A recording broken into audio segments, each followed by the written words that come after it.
আবারও আমি একটি কথা বলি যে কোনো কোনো ব্যক্তি বলেন যে নির্বাচন হলেই কি সব সমস্যার সমাধান হয়ে যাবে?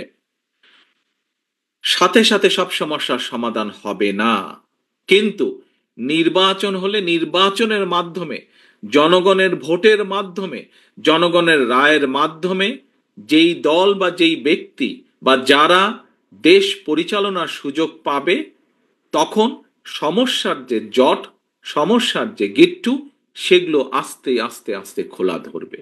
কাজেই প্রিয় সহকর্মীবৃন্দ, আপনারা যারা আমাকে এখানে প্রশ্ন করেছেন, এই প্রশ্নগুলো শুধু যে আপনাদের প্রশ্ন তা নয়। আমি যে কোনোভাবেই দৃঢ়ভাবে বিশ্বাস করি এই প্রশ্নগুলো শুধু আপনার না, এই প্রশ্নগুলো আপনার আশেপাশে, আপনার বন্ধু বান্ধব, আত্মীয় স্বজন, পরিচিত বহু মানুষের কিন্তু এই প্রশ্ন, এবং এই প্রশ্নের সমাধান একটি।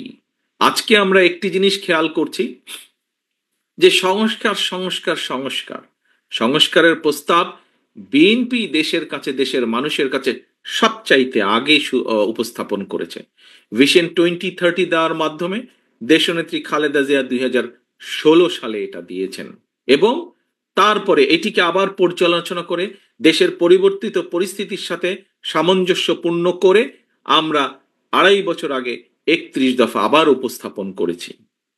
প্রিয় সহকর্মীবৃন্দ, প্রিয় উপস্থিতিবৃন্দ, এই যে যারা সংস্কার বলছেন, তাদের কাছে আমরা বলতে চাই যে হ্যাঁ, সংস্কারের পক্ষে সবচাইতে আগে বিএনপি দাঁড়িয়ে আছে সংস্কার করার জন্য। কাজে আসুন, সংস্কারের প্রস্তাবগুলোকে যদি বাস্তবায়ন করতে হয়, সংস্কারের প্রস্তাবগুলো যদি বাস্তবায়ন করতে হয়, তাহলেও সবচাইতে আগে নির্বাচনই প্রয়োজন।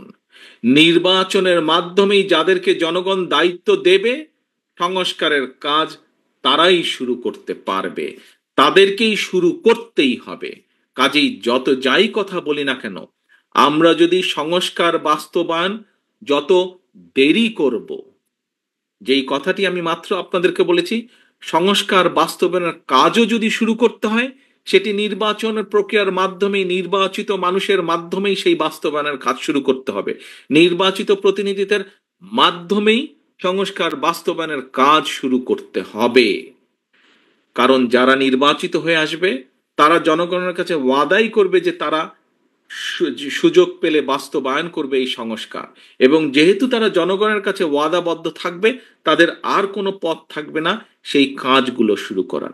কিন্তু যদি সংস্কার সংস্কার করে আমরা এই আলোচনা দীর্ঘ থেকে দীর্ঘায়িত করতে থাকি, দীর্ঘতর করতে থাকি, তাহলে কিন্তু স্বৈরাচার, যেই স্বৈরাচারকে বাংলাদেশের মানুষ, সকল মানুষ, দল মত নির্বিশেষে, শ্রেণী পেশা নির্বিশেষে সকল মানুষ একত্রিত হয়ে এই দেশ থেকে বিতাড়িত করে দিয়েছে, যদি নির্বাচন প্রক্রিয়া দেরি হয়, যদি সংস্কার সংস্কার আলাপ আলোচনা দীর্ঘায়িত হয়, তাহলে সেই স্বৈরাচার সুযোগ পেয়ে যাবে আবার দেশের মানুষের কাঁধে চেপে বসার।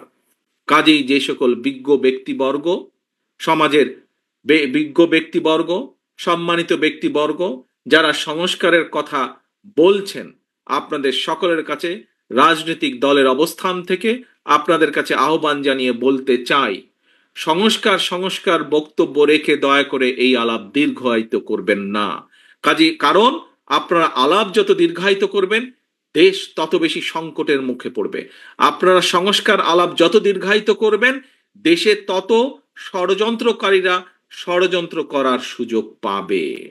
সংস্কারকে যত দ্রুত বাস্তবায়ন করা যাবে, দেশকে, দেশের মানুষকে তত দ্রুত আমরা বিপদ থেকে রক্ষা করতে পারবো। কাজে আসুন, এই সংস্কারকে বাস্তবায়ন করতে হলে উপায় একটাই।